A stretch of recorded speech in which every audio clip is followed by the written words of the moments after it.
어제 추석 잘 보내셨죠? 네, 한 10%만 잘 보내신 것 같아요. 모두들 행복한 시간 보내셨기를 소망합니다. 혹시 상처받는 말로 인해 마음이 상하지는 않으셨기를 소망합니다. 명절에 오랜만에 만난 가족들이 아주 행복해야 될 텐데 이 부주의한 말 한마디로 인해 마음이 상해 행복해야 할 명절이 우울한 시간이 되는 경우도 많이 있습니다. 가족들이 모였을 때 절제해야 할 언어가 있습니다. 우리 신지영 고려대 국어국문학과 교수는 명절에 가족들이 만났을 때 하지 말아야 할 3가지 문장이 있다라고 제시합니다. 어떤 문장일까 궁금하죠? 3번째부터 말씀을 드리면 다 너 잘되라고 하는 말이야. 이 웃으시는 분들은 전과가 있는 분들이에요. 말을 했거나 들었거나 이런 말은 안 하는 게 좋다는 거예요. 2번째는 나 때는 말이야, 이런 말, 요즘 애들은 말이야 하고 뒤에 따라오는 이런 문장은 하지 말랍니다. 정말 하지 말아야 될 말, 듣는 사람이 가장 듣기 싫어하는 말 1위, 앞으로 계획이 뭐니? 라는 겁니다. 어느 학교 갈 거야? 어느 직장에 갈 건데?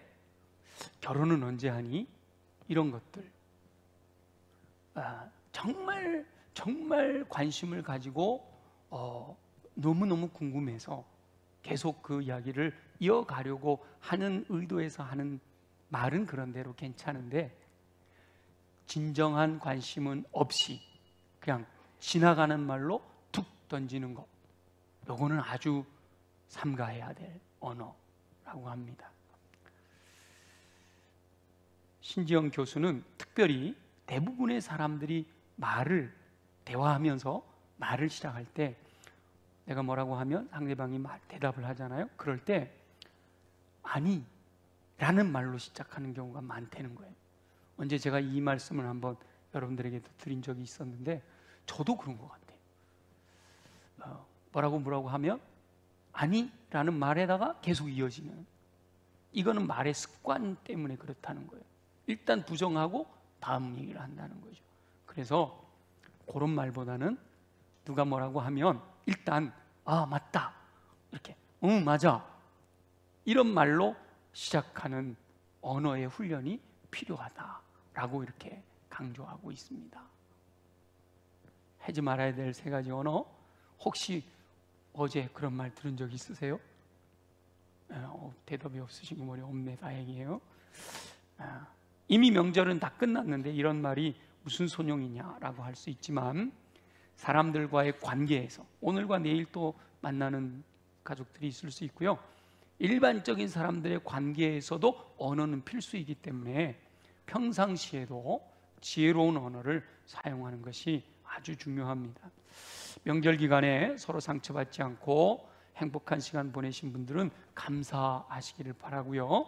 혹 상처받은 경험이 있는 분들은 위로를 받으시고 서로 언어에 주의하여 행복한 삶을 사시기를 예수님의 이름으로 축원합니다. 오늘 함께 읽은 1절부터 6절까지의 말씀 중에서 특별히 오늘은 이렇게 가족들이 모이는 명절이라서 가정에 관한 말씀을 중심으로 함께 묵상하려고 합니다. 말씀을 묵상하며 하나님께서 저와 여러분들에게 주시는 음성 듣게 되시기를 예수님의 이름으로 축원합니다. 하나님께서는 모든 가정이 복되고 형통한 가정 되기를 원하십니다. 우리 1절과 2절을 한번 다시 읽어보겠습니다. 1절과 2절 다 같이 시작. 여호와를 경외하며 그의 길을 걷는 자마다 복이 있도다. 내가 내 손이 수고한 대로 먹을 것이라. 내가 복되고 형통하리로다. 아멘. 이 말씀은 인생에서 어떻게 하면 복받는 삶, 복되고 형통한 삶을 누릴 수 있을까에 대한 비결이 기록되어 있는 건데요. 이 말씀은 가족 구성원 모두에게 개인들에게 다 해당되는 말씀입니다. 가족 구성원 모두가 하나님을 경외하고, 그죠? 그의 길을 걷는 자, 그의 길을 걷는다는 말은 그 말씀대로 순종하는 것을 의미하는 거예요. 그러면 수고한 대로 먹게 되는 복을 누리게 된다는 거죠. 헛수고하지 않게 된다는 겁니다. 가족 구성원 모두가 하나님을 경외하는 가정이 행복한 가정이 되고, 하나님의 말씀대로 살아가는 가정이 복을 받게 되는데, 결코 헛수고를 하지 아니하고 수고한 대로 반드시 풍성한 열매를 거두게 된다라는 거죠. 열심히 심고 가꾸면 그 수고한 대로 풍성한 열매를 거두게 된다는 겁니다. 그런 삶을 살 때 하나님께서 복되고 형통한 삶을 살도록 인도해 주신다라고 약속하시는 거지요. 그래서 이 본문 속에서 가족 구성원들 한 사람 한 사람들이 어떻게 살기를 원하시고 어떤 가정이 행복한 가정이라고 말씀하시는지 보면, 본문 말씀 속에서 가장에 대한 언급이 구체적으로 나타나지는 않습니다. 근데 읽어보면 2절에도 내 손이 수고한 대로 내가 복되고 형통하리로다. 내 집 안방에 있는 내 아내, 내 식탁에 둘러앉은 자식들, 이런 표현들을 봐서 가장이라고 꼭 집어서 말한 것은 없지만 너라고 표현되어 있는 이 지시 대명사가 가장을 의미하고 있는 거죠. 그래서 가장이 먼저 철저하게 하나님을 경외하는 사람이어야 하고, 가장이 먼저 하나님의 말씀대로 살아가는 사람이어야 하고, 가장의 믿음이 반석 위에 든든히 서서 살아가게 될 때 하나님께서 복을 주셔서 수고한 대로 먹게 하시고, 그런 가장이 있는 가정이 복되고 형통한 가정을 이루게 된다라고 말씀하십니다. 오늘 예배드리는 분들 중에 내가 우리 집안의 가장이다 하시는 분들은 힘을 내셔서 어떤 상황 속에서도 흔들리지 말고 무슨 일이든지 철저하게 믿음으로 행하는 삶을 살게 되시기를 소망합니다. 가장들이 먼저 시간을 내어 말씀을 묵상하고 그 말씀대로 살면서 깨어있어 기도하는 삶을 살아가게 되면서 성숙하여 예수 그리스도를 닮게 되면 그 가정은 복되고 형통한 삶의 기초를 든든히 세우게 된다라는 거예요. 매일매일 말씀을 묵상하고 기도하는 삶을 통해 예수 그리스도를 닮아가는 성숙한 신앙으로 가장이 먼저 든든히 서야 된다.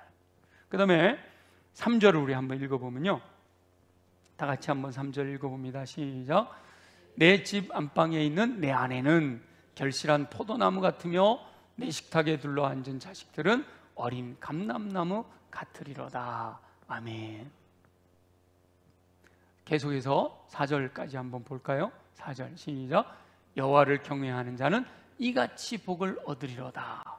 그러니까 1절 2절에서 내가 복되고 형통한데, 그렇게 하나님을 경외하고 말씀대로 살게 되면 이제 복되고 형통한 가정의 아내와 또 자녀들에 대한 비유가 나오고 있는 거죠.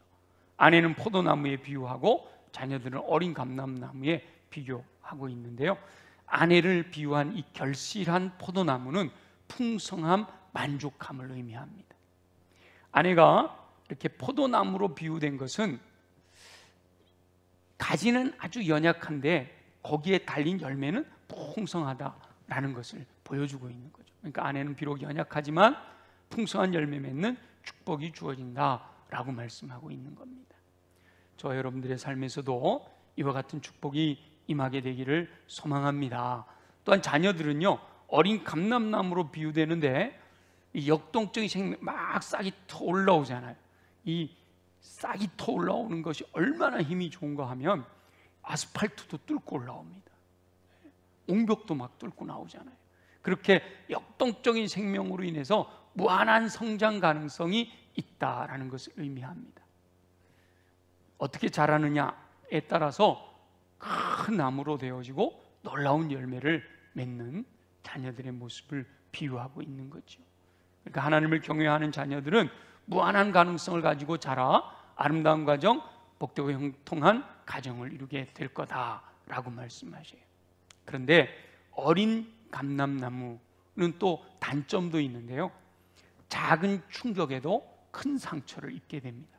이 큰 나무는요, 뭐 가지 하나 부러져도 그게 영향이 없잖아요. 근데 이거 작은 어린 감람나무는 가지 하나 이게 부러지면 다시 성장하기가 어려워지는 거죠. 그래서 부모들이 자녀들을 노엽게 하지 말고 오직 주의 교양과 훈계로 양육하되 어려서부터 하나님을 알게 하고 말씀을 깨닫고 하나님을 경외하는 삶이 되게 해 주어야 된다라는 거죠. 그리할 때 자녀들이 복되고 형통한 삶을 살게 된다는 겁니다. 이렇게 개인이 말씀대로 살아서 가정이 행복한 가정을 이루게 되면 이것이 개인에서 가정으로, 가정에서 국가로까지 확장되어져서 자녀손 대대 손손까지 그 풍요로움이, 그 평강이 이어져 내려간다라고 말씀하고 있습니다. 여호와를 경외하며 하나님의 말씀에 순종하는 삶을 사는 사람들은 자식의 자식을 보며 복되고 형통한 삶을 누린다는 거죠. 우리 6절을 한번 볼까요? 6절 다 같이 함께 읽어보겠습니다. 시작. 내 자식의 자식을 볼지어다 이스라엘에게 평강이 있을지로다. 자식의 자식이라고 그러니까 뭐 손자만 보고 끝나나 보다. 그게 아니라 이제 대대로 하나님이 주시는 은혜가 임한다. 그래서 여호와를 경외하며 그 말씀을 순종하는 사람들이 점점 많아져서 그 후손들도 많아짐으로 문화가 바뀌고 전체적인 분위기가 하나님을 경외하는 그런 모습으로 변화된다는 거죠. 자손의 자손을 본다는 것은 자신도 장수하는 축복을 누리게 된다라는 말과 함께 후손이 많아지는 축복도 함께 주어진다라는 것을 의미합니다. 저와 여러분은 철저하게 하나님을 경외하고 그 말씀을 따라 행함으로 수고한 대로 먹게 하시는 복되고 형통한 삶 살게 되시기를 간절히 소망합니다. 개인이 그렇게 살아가야 돼요. 그리고 또 가정은 가장으로서, 아내는 아내로서, 자녀는 자녀로서 하나님을 경외하고 하나님의 말씀대로 순종함으로 하나님께서 허락하시는 복되고 형통한 가정 이루게 되기를 소망합니다. 이렇게 가정에서의 행복이 국가 차원으로까지 확장될 뿐 아니라 자녀손 대대로 장수하며 하나님께서 허락하시는 복되고 형통한 삶을 사시기를 예수님의 이름으로 축원합니다. 그래서 오늘 본문은 시편 기자가 이런 가정 행복한 가정입니다 하고 묘사한 거고요. 그러면 저와 여러분들이 이 시편 본문에 기록된 복되고 형통한 가정을 이루기 위해서는 구체적으로 우리들의 삶의 영역에서 어떻게 하나님의 말씀에 순종하며 살아야 하는지 오늘은 3가지만 우리 묵상하면서 저와 여러분에게 주시는 하나님의 음성을 듣기를 원합니다. 뭐 새로운 말씀이 아니라 다 알고 있는 말씀이에요. 근데 우리 하나님은 가끔 잔소리를 하세요. 바르게 살아가라고, 행복한 삶을 살아갈 수 있게 하기 위해서 반복해서 말씀하십니다. 자, 첫째는 가족 구성원 모두가 낮아져서 섬기는 삶을 살아야 복되고 형통한 가정을 누릴 수가 있습니다.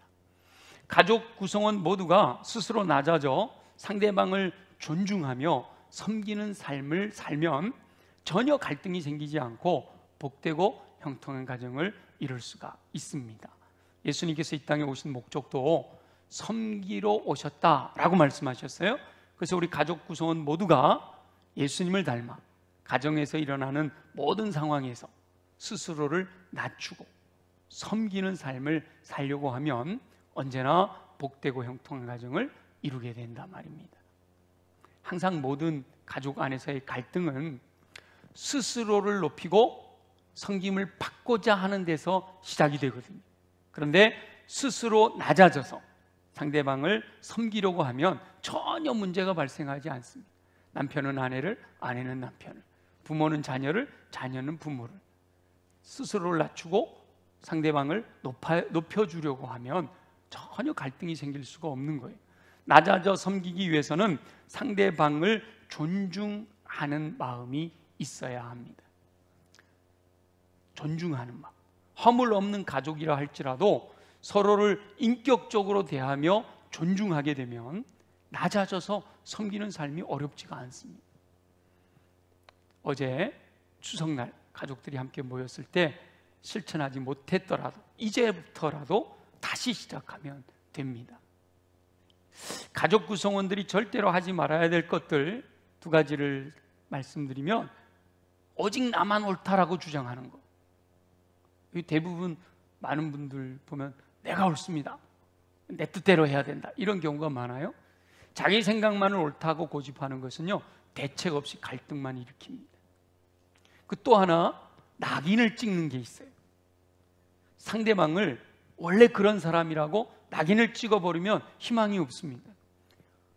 내 아내는 늘 게을러, 기대를 하지 않는, 내 남편은 항상 말이 저렇게 거칠지, 이렇게 딱 낙인을 찍어버리는 것은 바람직하지가 않아요. 과거는 어떤 모습을 보였든지 지금 있는 모습 그대로를 봐주어야 되고, 그리고 미래에 변화되어질 것에 대하여 희망을 가져야 합니다. 두 번째는요, 가족 구성원 모두가 황금률을 지키는 삶을 살아야 됩니다. 예수님께서 말씀하신 황금률은 모든 인간관계에서 지켜야 될 말씀이지요. 물론 가족 구성원들 사이에서도 황금률을 지키게 될 때 복되고 형통한 가정을 이루게 됩니다. 황금률은 마태복음 7장 12절 말씀이지요.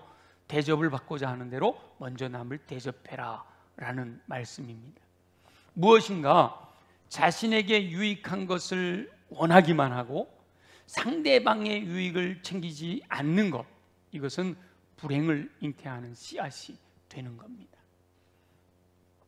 당연하다라고 생각하는 것이 함정인데요, 누구든지 당연히 해야 되는 일은 없습니다. 여러분, 아내는 당연히 요리해야 되나요? 목사님 맞죠, 뭘 그걸, 그게 문제라니까요. 당연히 요리는 아내가 해야 되는 거예요?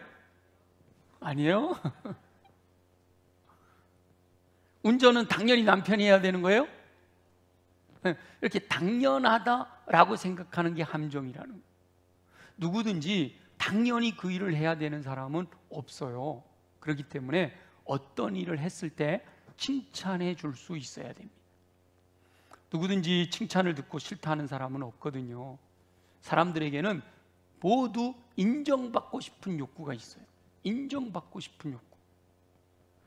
상대방에게 내가 인정받고 싶거든요. 그러니까 내가 먼저 상대방을 인정해 주라라는 거죠. 내가 칭찬 듣고 싶은 대로 먼저 상대방을 칭찬해 주라는 거예요. 우리 아내들 그러시죠? 요리해 놓고 남편이나 자녀들이 먹으면 이렇게 보고 있다가 맛있어? 꼭 물어보시죠, 그죠? 에? 인정받고 싶은 거예요. 내가 이렇게 요리를 했는데 맛있다고 하나 안 하나 물어보는 거예요. 근데 당연한 일을 해놓고 칭찬 듣기를 원하냐? 이렇게 생각하면 이제 거기서부터 문제가 발생하는 거예요. 당연히 해야 하는 일을 했다라고 생각하지 말고 그 일을 한 것에 대해서 칭찬하고 격려해 주라는 거예요. 칭찬은 고래도 춤추게 한다 그러잖아요.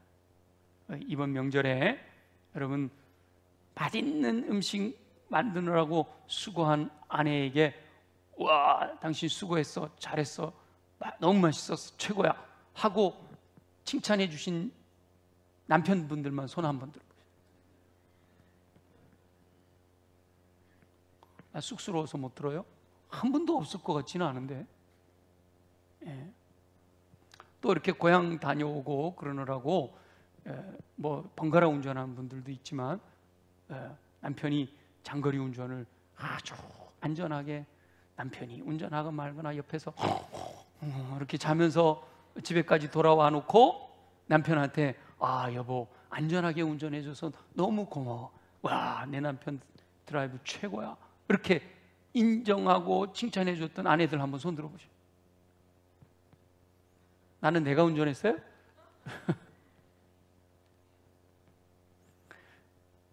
고향 찾아가느라고 선물이 많아서 무거운 거 이렇게 들고 가면 아직 어린 아이들, 좀 장성한 자녀들이 제가 들고 갈게요, 이렇게 이제 선물이 무거워서 그걸 들어다가 트렁크에 실었다가 또 내릴 때도 이렇게 내려주는데 그 자녀들에게 우와 우리 아들 우리 딸 멋쟁이, 야 엄마 아빠 일 덜어줘서 너무 고맙네 하고 칭찬하거나 격려해 주신 분들 한번 손 들어보세요. 왜 우리가 칭찬하고 격려를 안 해줄까요? 당연하다고 생각하기 때문이에요. 엄마 아빠 이 무거운 거 들고 가는데 네가 들어주는 게 당연한 거지. 당연하다고 생각하니까 거기에 칭찬이나 격려가 안 따라오는 거죠. 근데 여러분 당연한 게 아니에요. 그렇게 해주는 것에 대해서 우리가 칭찬하고 격려해 줄 수 있어야 돼요. 가족들이 함께 모였는데 아주 그냥 조카들도 있고 막 너무너무 그 분위기를 하면서 재밌게 행복하게 해줬어요. 여러분 그거 당연한 거예요? 아니에요. 당연한 거 아니에요. 그렇게 하기 위해서 또 굉장히 에너지가 들어가거든요. 그러면 야 이번에 당신 때문에 우리 가정이 얼마나 행복했는지 몰라. 야 이번에 너 때문에 할머니 할아버지 너무 행복하고 즐거워하시더라 하고 이렇게 칭찬하고 격려해 주는 거. 여러분 찾아보면요 칭찬할 것들이 굉장히 많이 있습니다. 그래서 아직 안 늦었어요. 오늘과 내일 또 우리의 일상의 삶에서 내가 인정받고 싶은 대로, 내가 대접받고 싶은 대로 상대방을 먼저 대접해 주는 거. 자, 이렇게 황금률을 지킬 때 반드시 기억해야 될 것이 있는데요, 내가 먼저 대접한 다음에 나는 대접받을 것을 기대하지 않아야 됩니다. 무슨 말씀이세요? 당연히 나도 해줬으니까 나도 받아야죠. 여러분 그러면 실망하게 됩니다. 기대했는데 기대에 못 미치면요 더 실망이 커요. 그래서 기대하지 않았는데 상대방에게 대접을 받게 되면 기쁨을 얻게 되는 거예요. 더 큰 기쁨이. 그래서 먼저 상대방을 대접하고 칭찬하고 격려하고 그리고 내가 행한 일은 잊어버려야 돼요. 자신이 해야 할 일을 다 하고 나는 당연한 일을 했다라고 생각해야 된다. 상대편은 당연하다고 생각하면 안 되고 내가 했을 때는 나 당연한 일을 했을 뿐이야 하고 칭찬이라는 걸 기대하지 말란 말이죠. 그런데 칭찬해주고 격려해주고 존중해주면 그게 더 기쁜 일이다라는 거예요. 그러니까 하나님께서 허락하신 것으로 상대방에게 베푸는 것만으로 만족할 수 있는 수준, 그 경지에까지 높은 신앙으로 성숙해야 된다라는 거예요. 참 이게 어렵습니다. 이게 세상적인 가치관은 기브 앤 테이크잖아요. 내가 너를 줬으면 너도 나를 줘야 돼. 근데 성경은요 아낌없이 줘야 되잖아요. 우리는 세상의 가치관으로 사는 사람이 아니라 성경적 가치관으로 사는 사람들이잖아요.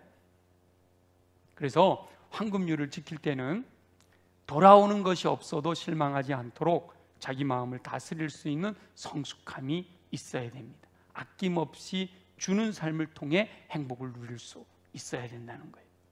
또 황금률을 지킬 때 기억해야 될 거, 절대로 비교하지 말아야 됩니다. 가족 구성원들을 다른 이와 비교하기 시작하면 행복할 수가 없습니다. 비교하는 것은 말조차도 하지 말아야 돼요. 야, 너네 작은 집 애는 말이야 좋은 대학 갔는데 너 왜 이러고 있어? 이 비교잖아요. 그죠? 내가 듣기 싫은 말은 상대방도 듣기 싫을 것이 분명합니다. 그래서 많은 경우 언어 때문에 갈등이 생기고 서로 마음이 상하게 돼요. 내가 하기 싫은 것은 상대방도 하기 싫을 것이기 때문에 먼저 그 하기 싫어하는 일을 내가 먼저 하는 거, 그게 행복의 비결이에요. 저도 잘 못해요. 그래서 어려운데 여러분 명절이라 음식 하다 보면 음식물 쓰레기 많이 나오잖아요. 그 음식물 쓰레기를 내가 버렸다. 음식물 쓰레기 버리는 것이 좋은 사람 손 들어보세요. 아무도 없잖아요. 싫잖아요. 근데 그걸 모두가 다 싫어할 거기 때문에 그걸 내가 먼저 하겠다. 이게 이제 바로 황금률을 지키는 삶입니다. 내가 듣기 싫은 말은 상대방도 듣기 싫어할 것이 분명하기 때문에 그 말을 하지 않는 거, 그게 행복의 비결이지요.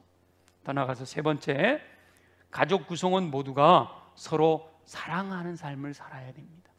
목사님 그 당연한 거 아니에요? 당연한 건데 당연한 걸 안 하기 때문에 또 잔소리를 하는 거죠. 사랑은 허다한 허물을 덮어줄 수 있다라고 말씀하십니다. 예수님께서는 죄인까지도 사랑하셔서 죄의 삭을 치르심으로 사랑하셨습니다.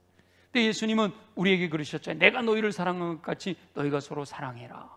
선생으로서 제자들의 발을 씻겨주시면서 하신 말씀이잖아요. 가족 구성원들은요, 특히 더 사랑할 수 있어야 행복한 가정을 이루게 됩니다. 실망할지라도 또 희망을 품고 사랑하는 삶을 살아야 되는 거예요. 하나님께서는 사랑의 대상으로 가족을 허락하신 겁니다. 사랑의 대상으로 허락하셨어요. TV 프로그램에 어떤 어르신들이 그랬다는 이야기 들으셨죠? 할머니, 할아버지 두 분을 세워놓고 스피드 퀴즈를 하는 거예요. 할머니가 여기 서 있으면 뒤에서 이렇게 글을 이렇게 써놓고 할아버지가 앞에서 이 글을 보면서 말과 제스처를 통해서 할머니에게 이 답을 끌어내는 거, 그죠? 스피드 퀴즈. 그러니까 딱 보니까 뭐라고 쓰였냐면 천생연분 쓰인 거예요. 그러니까 이게 할아버지가 할머니한테 막 얘기하다가 당신하고 나 사이 4글자, 뭘 기대한 거예요? 천생연분을 기대했는데 할머니가 대뜸 그러는 거예요. 평생웬수. 여러분, 남편과 아내는 서로 사랑해야 될 대상인데 원수라고 생각한다. 부모와 자녀는요, 부모가 자녀를 사랑하고 자녀가 부모를 공경하는 관계인데, 아유 저 웬수 같은 자식. 여러분 가끔 그럴 때가 있으시죠? 원수라고 생각합니다. 웬수라고 생각하고 대하면 모든 것이 꼴보기가 싫은 거예요. 먹는 것도 꼴보기 싫고, 심지어는 웃는 것도 꼴보기 싫고, 그렇게 되는 거예요. 근데 사랑해야 될 대상으로 정하고 나면 모든 게 다 용납되는 거예요. 조금 부족할지라도 용납하며 사랑해야 됩니다. 부족할지라도 끝까지 사랑의 마음으로 넓은 품에 안아줘야 하는 거죠. 그게 바로 하나님의 뜻이. 모든 것이, 세상 사람들이 그러잖아요. 모든 것이 마음 먹기 달렸다. 여러분, 마음 먹기 달린 거예요. 얼마든지 할 수 있어요. 낮아져 섬기기로 마음 먹으면 되는 겁니다. 먼저 대접하겠다고 마음 먹으면 할 수 있는 거예요. 허물을 덮고 용서하며 사랑하기로 마음 먹으면 불가능이 없습니다. 여기서 마음 먹는다라고 하는 것이 바로 새 마음을 갖는 거예요. 새 마음. 지금까지는 내가 세상적인 가치관을 따라 살았다면 마음이 변화돼서 성경적인 가치관으로 마음을 채운다는 거죠. 여러분, 우리가 예수 믿고 하나님의 자녀라고 하면서도 얼마나 우리 마음속에 이 세상적인 가치관이 가득 채워져 있는지 몰라요. 이 마음을 새롭게 먹어야 되는 거예요. 성경적인 가치관으로 바꿔야 돼요. 처음에는 마음 먹은 대로 잘 되지 않거든요. 그러나 반복하여 꾸준히 순종하면 결국 그것이 생활화 되어집니다. 반복하면 습관이 되고 그것이 성숙하여 인격이 되는 거죠. 인격이 성숙하여 예수 그리스도를 닮은 가족 구성원들의 그 가정은 행복하지 않을 수가 없는 거죠. 저 여러분 모두가 가장이 됐든 아내가 됐든 자녀들이 됐든 요 가족 구성원의 핵심 구성원이잖아요. 모두가 다 개인적으로 하나님을 경외하고 그 말씀을 따라 행하며 수고한 대로 먹는 복되고 형통한 삶을 살게 되시기를 예수님의 이름으로 축원합니다. 또한 그 개인들이 모여 남편과 아내 부부 관계를 형성하고 또 부모와 자녀, 자녀와 부모의 이 가족 구성원들이 전부 하나님을 경외하고 하나님의 말씀대로 지켜 행하는 삶을 통해서 시편 기자가 128편에서 묘사하고 있는 이런 행복한 가정, 복되고 형통한 가정 누리게 되시기를 예수님의 이름으로 축원합니다. 그러려면 어떻게 해야 된다고요? 낮아져서 섬기고 황금률을 지켜 행하며 서로 사랑함으로써 시편 기자가 노래하는 복되고 형통한 가정, 행복한 가정 이루어 자손 대대 평강을 누리며 사시는 저와 여러분 되어지시기를 예수님의 이름으로 축원합니다. 주신 말씀을 기억하며 우리 함께 통성으로 마음을 모아 기도 올려드립니다. 모든 성도들의 가정이 복되고 형통한 가정, 행복한 가정을 이루기 원하시는 우리 주 여호와 아버지 하나님, 하나님을 경외하는 영혼을 찾고 계신 줄 믿습니다. 하나님의 말씀을 따라 길을 걷는 영혼들을 찾고 계신 줄 믿습니다. 수고한 대로 먹는 것으로 인해 만족하는 영혼을 찾고 계신 줄 믿습니다. 그 영혼들에게 복되고 형통하게 하시는 은총을 베푸시는 줄 믿습니다. 개인이 누리는 복은 가정의 복으로 확장되어지는 줄 믿사온데, 가장과 아내와 자녀들이 하나님을 경외하며 그 길을 걸을 때 그들이 구성하는 가정은 복되고 형통한 가정이 될 줄로 믿습니다. 가장은 가장으로 말씀대로 행하여 복되고 형통한 삶을 살게 하여 주옵시고, 아내는 결실한 포도나무처럼 풍성하고 넘치는 은혜를 누리게 하여 주옵시며, 자녀들은 어린 감람나무처럼 무한한 가능성을 바라보며 비전을 가질 수 있게 하여 주시옵소서. 가정의 행복이 국가의 행복으로까지 이어지는 줄 믿사오니, 개인은 장수하며 자녀손 대대로 복을 누리며 번창하게 하시고, 반복하여 습관을 이루어 인격으로 형성되므로 성숙한 삶을 살게 하여 주시옵소서. 가족 구성원들이 낮아져 섬기는 삶을 살게 하시며, 황금률을 지켜 행복한 가정을 이루게 하시고, 서로 사랑함으로 하나님께서 복 주시는 가정 되게 하여 주시옵소서. 허락하실 줄로 믿사오고 감사하며 예수님의 이름으로 기도드립니다. 아멘. 살아계시 역사하시는 우리 주 여호와 아버지 하나님, 오늘도 주님 전에 나와 예배하게 하시니 감사합니다. 시편 기자가 노래하듯이 복되고 형통한 가정 이루는 우리 모두가 되게 하여 주시옵소서. 그러기 위해서 하나님을 경외하며 그 말씀 따라 살게 하시되, 구체적으로 스스로 낮아져 상대방을 섬기는 삶 되게 하시고, 내가 대접받고 싶은 대로 먼저 우리 가족 구성원들을 대접할 수 있는, 존중할 수 있는 삶이 되게 하여 주옵시며, 무엇보다 예수 그리스도의 사랑의 마음을 품고 허물도 덮어주고 용납하며 기다려줄 수 있는 우리 모두가 되게 하여 주셔서, 우리 주님이 예비하신 복되고 형통한 가정 이루어 날마다 행복한 삶 누리게 하여 주시옵소서. 그렇게 되기를 소망하오니 우리 육체를 강하게 하시기를 소망합니다. 우리 연약한 부에 손을 얹고 함께 기도합니다. 믿는 자에게 따르는 표적을 약속하셨습니다. 병든 자에게 손을 얹은 즉 나으리라 약속하신 말씀을 믿습니다. 믿음으로 손을 얹습니다. 나사렛 예수 그리스도의 이름으로 명하노니 모든 육체의 질병은 뿌리채 뽑혀 떠나갈지어다. 독수리 날개 침 같은 샘을 공급받아 걸어가도 피곤치 않고 뛰어가도 고단치 않는 강건함으로 주님이 원하시는 행복한 가정 이루며 승리하게 하여 주옵소서. 우리 가슴에 손을 얹고 기도합니다.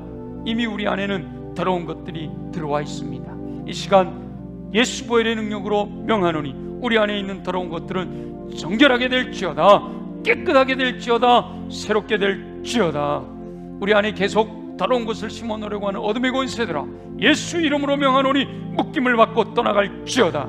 온전히 우리 마음의 중심에는 성령님을 모셔드려 성령님이 왕이 되어 다스리심으로 열매와 은사를 통해 우리 앞을 가로막는 견고한 악한 영의 진지들을 파시하고 승리의 노래로 감사와 찬양과 영광과 존귀 주님께 올려드리는 삶 살아가도록 역사하여 주시옵소서. 허락하실 주님을 찬양합니다. 감사합니다. 영광을 받으시옵소서. 예수님의 이름으로 축복하며 기도드립니다. 아멘. 우리 다 함께 일어나셔서 세상 무기 안일함과 주님